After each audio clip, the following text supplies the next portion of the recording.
I hate to inform you, but you are all going to jail. So, and that's quite an intro. Just to follow up on our discussion on prisoner's dilemma, and as something that you'll find in economics and other fields as well, but also relates to politics. In this case, I asked you to one time make a choice and defend whether you would cooperate with your partner or defect and confess effectively. So your options are confess to the police or stay silent. And I told you to assume a few conditions. And one of those conditions was you can't necessarily trust your partner. And two is that you're going to rationally look for your own rational self-interest. And that may seem, at first, this. This is one payoff, the 1 year in prison payoff. And most people think that that is the best outcome. So this payout, if you choose to stay silent and assume that I am going to stay silent with you, because in this scenario I'll be your partner, this, as we know, would be the result. And this is the punishment payoff, as it's often known, is that we both elected to take the punishment and stay silent, knowing that 1 year in prison is better than 5 years in prison, and it's certainly better than the potential of 10 years in prison.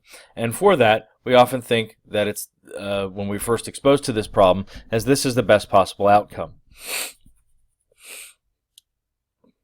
It's the best possible outcome in this scenario for both of us together.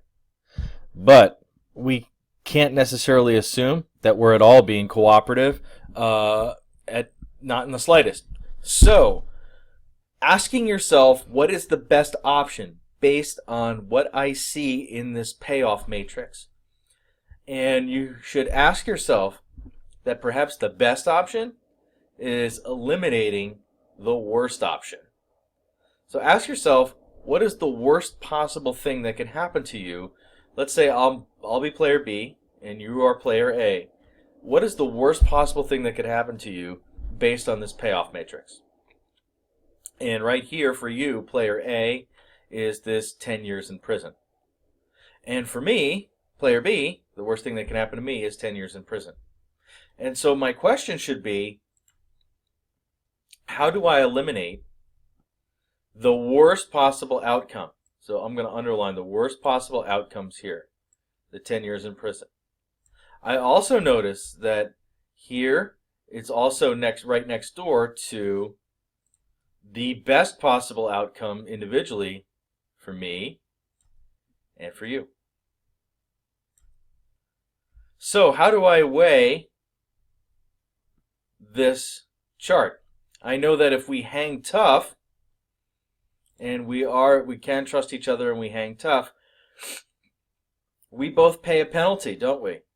But what's the outcome? The outcome is that we only spend a year in prison, and then we're out robbing banks again, and this time not getting caught. And what's mutually the worst thing that happens to us together at the same time if we do it? Well, this 5 years in prison and 5 years in prison. So the question should be, how do we stave off or eliminate the worst possible scenario while doing the best for ourselves? Now that situation is going to be a little different.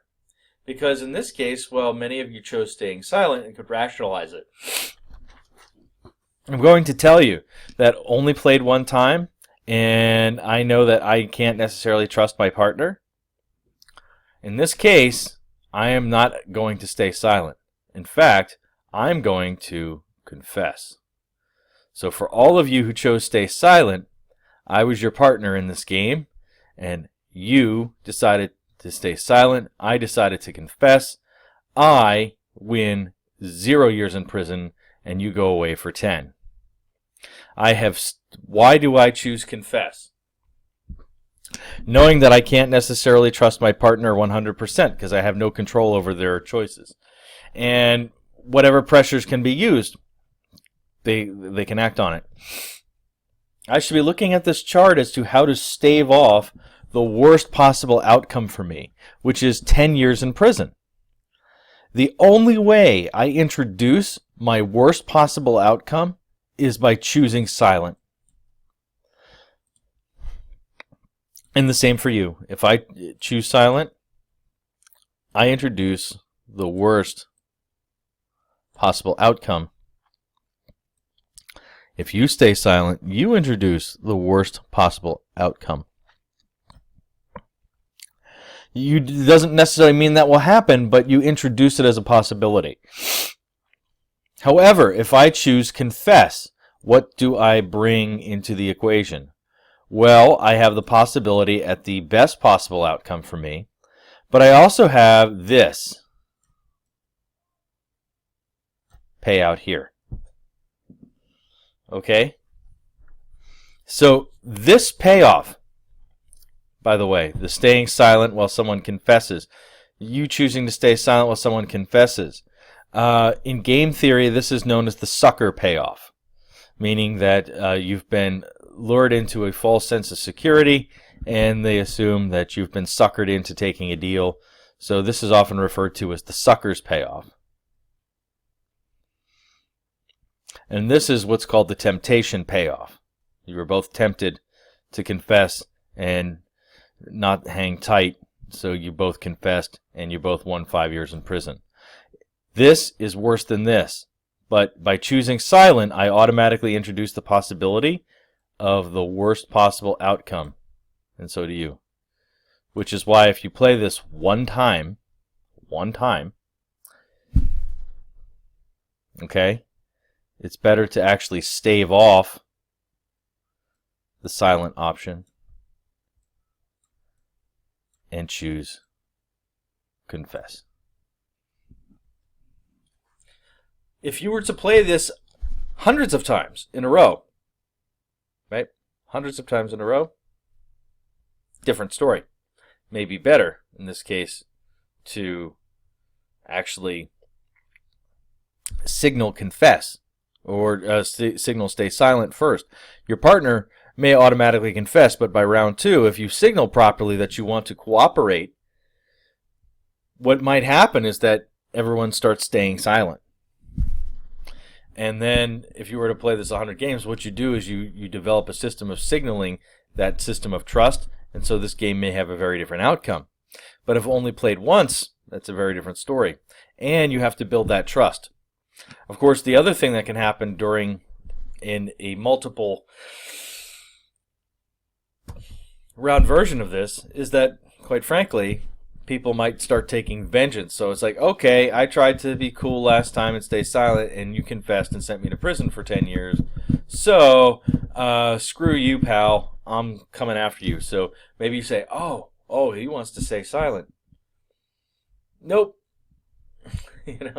And they get you back, and you have a retaliatory situation for a time. And that happens. But usually it introduces a level of cooperation. So, when seeing this, and then we think of this scenario, right? We think of the scenario involved in the Cold War between U.S. and Soviet armament. We can see very easily why the United States or the Soviets choose to continue to arm, because they can't trust each other, right? No trust. And so these become viable options, right? So the Soviets are disarming, okay, and the U.S. chooses to defect from that, to not disarm. What do we have? U.S. domination of the world. The Soviets don't want that. So what happens here is that these would be the sucker payoffs. This would be the punishment payoff, oddly enough. And this would be the temptation payoff. So in playing this as one round of a prisoner's dilemma, this explains why the U.S. and the Soviets continue to arm, even understanding that those armaments could have destroyed the world 7,000 times over, because it's the only way that you can achieve balance in this system. It's not necessarily a pleasing or reassuring thing to learn or understand. But one of the applications. So, what did we learn from this? You're playing one round of Prisoner's Dilemma. You have to stave off and look out for your own rational self-interest. And in this case, you need to stave off the worst possible outcome, which is usually yields the sucker payoff. And so that's why we choose, in this case, confess. So hopefully that cleared that up. Thanks.